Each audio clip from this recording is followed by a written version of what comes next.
Bienvenue dans cette nouvelle vidéo proposée par le site école.io. Dans cette vidéo, je vais aborder les opérations avec l'étranger.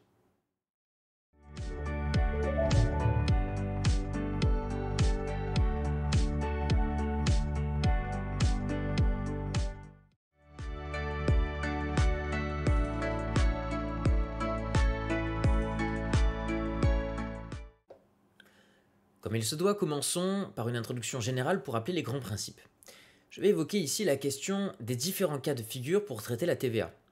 Alors je précise une chose ici pour être bien clair, je fais la distinction entre cette vidéo qui parle des opérations avec l'étranger d'une autre vidéo qui porte sur les opérations en devise, c'est-à-dire en monnaie étrangère. Alors bien sûr, ces deux cas de figure peuvent être liés, mais simplement ici je vais faire le cas d'écritures qui sont libellées en euros, simplement écritures dans lesquelles le fournisseur et le client ne sont pas de la même nationalité. Et donc vous allez voir que cela pose une question pour l'enregistrement de la TVA. Alors commençons par le cas des opérations à l'intérieur de l'Union européenne. On parlera d'acquisition intracommunautaire lorsque nous sommes le client et que nous achetons des produits auprès d'un fournisseur qui n'est pas de notre nationalité, mais, je le répète, qui est à l'intérieur de l'Union européenne. Je vais préciser ici, on suppose qu'il dispose d'un numéro de TVA intracommunautaire pour être bien identifié. Alors dans le cas où il s'agit d'une acquisition, nous verrons que la TVA est dite auto-liquidée. Auto-liquidée, ça veut dire que concrètement, vous verrez comment je ferai ça dans un enregistrement, mais la TVA sera située autant au débit qu'au crédit pour le même montant.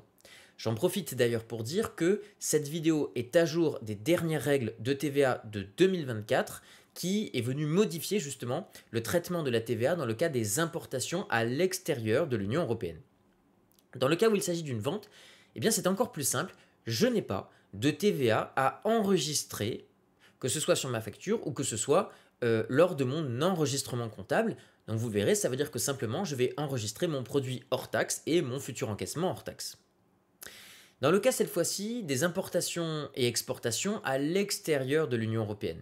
Donc on parlera justement juridiquement d'importation et d'exportation. Et bien de nouveau, dans le cas des importations, la TVA sera auto-liquidée, alors que dans le cas des exportations, il n'y aura pas de TVA.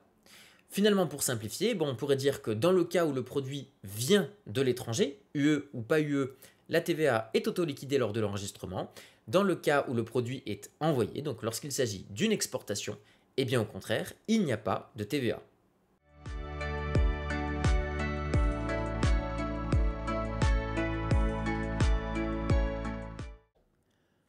Commençons par un premier exemple dans lequel nous supposons que nous allons envoyer auprès d'un client italien 1000 € hors taxe de marchandises. Dans ces cas-là, si vous avez bien compris la logique, eh bien je vais enregistrer une écriture qui sera totalement hors taxe. C'est-à-dire que j'enregistrerai ici le 411 client pour 1000 €. Je pourrais également évidemment mettre le 512 s'il s'agit d'une vente au comptant. Et je mettrai ici le 707 vente de marchandises pour 1000 €. Bien sûr, j'accompagnerai mon écriture de la date, du libellé, du type d'opération et en tout cas du type de pièce justificative et du numéro qui va avec. Mais donc tout simplement pour vous montrer qu'ici, il n'y a donc pas de TVA à enregistrer. Mettons-nous à présent à la place du client italien. On va supposer pour faire simple qu'il s'agit également pour le client italien d'un achat de marchandises. Je vais donc commencer par écrire pour le compte 607 achats de marchandises, 1000 € qui correspondent donc aux 1000 € hors taxe. Je vais également enregistrer toujours au débit la TVA déductible pour 200 €. On va supposer comme d'habitude un taux de TVA de 20%. Maintenant, que vais-je enregistrer au crédit ?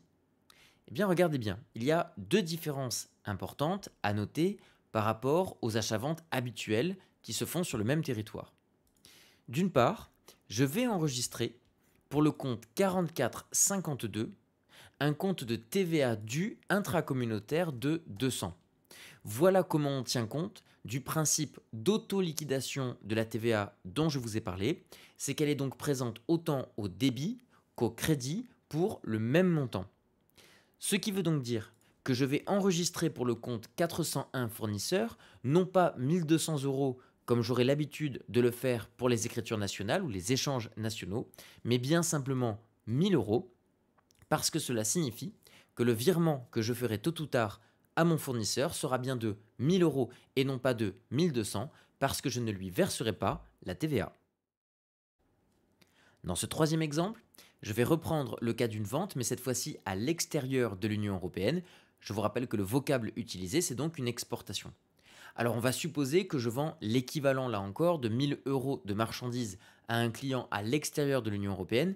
Évidemment, faites bien attention, si la facture n'est pas libellée en euros, je devrais utiliser le taux de conversion. Donc par exemple, si je vends des marchandises à un client américain, si jamais la facture est libellée en dollars, il ne faudra pas oublier de la convertir en euros puisque dans le journal, il faut toujours enregistrer des montants dans la devise nationale, c'est-à-dire ici l'euro pour ce qui nous concerne.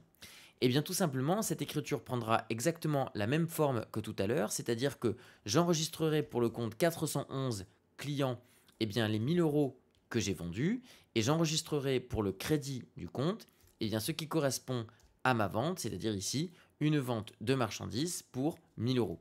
Là encore, je vois que la TVA n'apparaît nulle part dans mon opération. Terminons enfin par le dernier cas de figure possible, le cas d'une importation venue d'un pays extérieur à l'Union européenne. Je reprends bien évidemment le même exemple d'un achat de marchandises de l'équivalent de 1000 euros.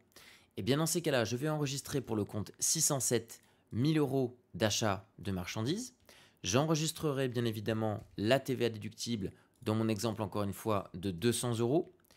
Mais alors cette fois-ci, le compte que je vais utiliser en face, ça n'est pas le 4452 TVA due intracommunautaire, mais bien le 44571 puisque par définition, comme il s'agit d'un achat venu de l'extérieur de l'Union européenne, eh bien je dois simplement utiliser le compte de TVA collecté, là encore pour 200 euros.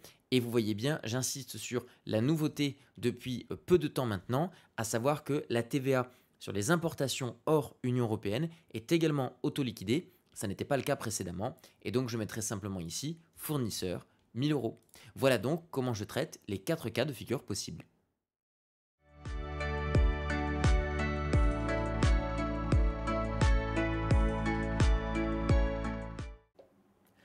Abordons donc la question du transitaire et de sa facture. Alors le transitaire, c'est simplement l'entreprise qui va acheminer les biens du fournisseur jusqu'au client et qui va notamment traverser la frontière. Alors il faut savoir que depuis 2022, comme je vous l'ai dit, la TVA n'est plus due au dédouanement par le client, elle est directement auto-liquidée avec un remplissage automatique de la déclaration CA3, la déclaration de TVA. En revanche, il reste à payer les frais de transport s'il y en a, et également les droits de douane s'il y en a. Et donc je vous l'ai dit, dans le cas d'une importation à l'intérieur de l'UE ou à l'extérieur de l'UE, la TVA est dite auto-liquidée comme je vous l'ai montré.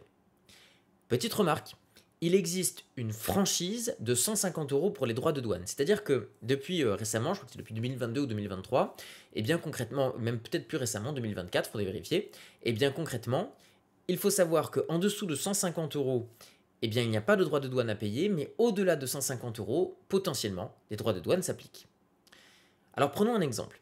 Supposons qu'une entreprise française acquiert pour 5 000 euros hors taxe de marchandises en provenance du Brésil. Elle doit payer 100 euros de droits de douane et 400 euros hors taxe de frais de transport. Regardons tout de suite comment je vais venir enregistrer cette écriture. Regardez donc comment j'enregistre cette écriture. Je vais mettre dans le compte 6241 les frais de transport qui s'élèvent ici à 400 euros.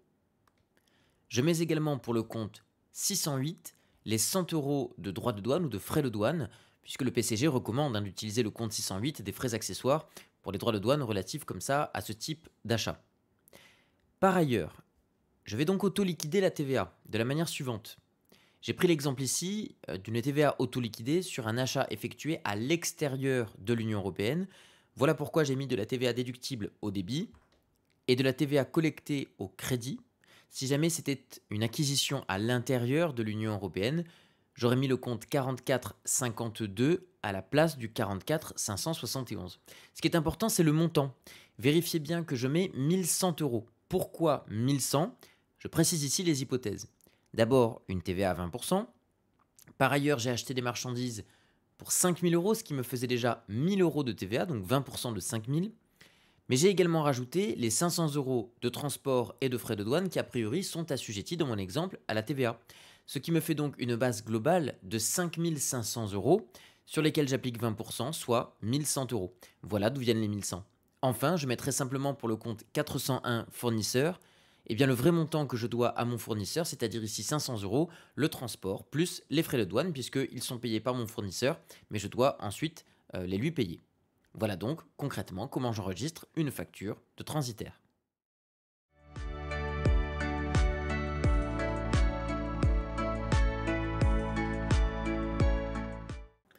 Merci d'avoir suivi cette vidéo sur les opérations avec l'étranger. N'hésitez pas à partager, à commenter, à liker et à venir vous entraîner sur le site www.e-call.io. Je vous remercie d'avoir suivi cette vidéo et je vous retrouve très bientôt pour une prochaine vidéo.